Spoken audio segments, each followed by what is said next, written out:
The paper we're putting out today is saying we should really distinguish between the vaccinated and the unvaccinated. So both here at home, if we do have to adjust some of the freedoms because of the rising pressure from new variants, then it's important at least to ensure that those people who are vaccinated have the maximum freedom they can. And I think that could also be done for travel as well. Is it acceptable to turn down a vaccine, do you think?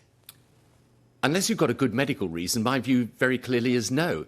And I think that's why it's important to give people a real incentive to get vaccinated. Because, you know, if you are vaccinated, the evidence is absolutely clear. It reduces the risk of transmission and it reduces the risk of hospitalisation or death. So would you make them mandatory?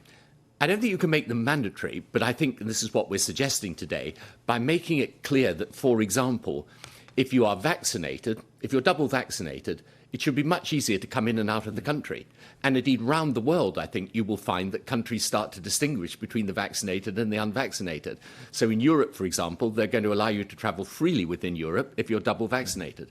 The trouble is, this does create, does it not, a two-tier society between the vaccinated and the unvaccinated. Looking at your own paper, says that if you haven't been vaccinated, you won't be able to go to nightclubs and theatres and big sporting events and many other places. So you will be discriminated against. Yeah, but I think, you know, the word discrimination's got a very loaded meaning in the English language now.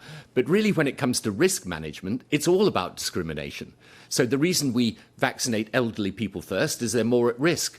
The reason why we ensure that people are vaccinated is because it then reduces the risk of transmission, not merely of you getting ill yourself, but of you passing on the disease. So I think since everybody's going to be able to get the vaccination, other than those, as I say, who for medical reasons can't, then I think it really is important that people get encouraged to get vaccinated.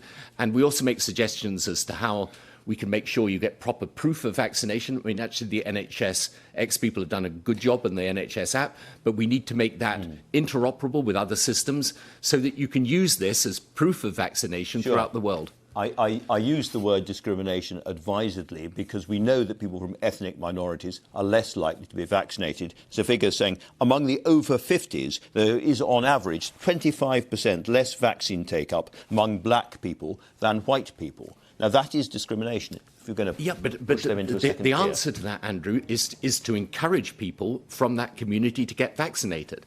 And one other thing I think is very important, particularly in the context of the call to vaccinate the world by the end of 2022. But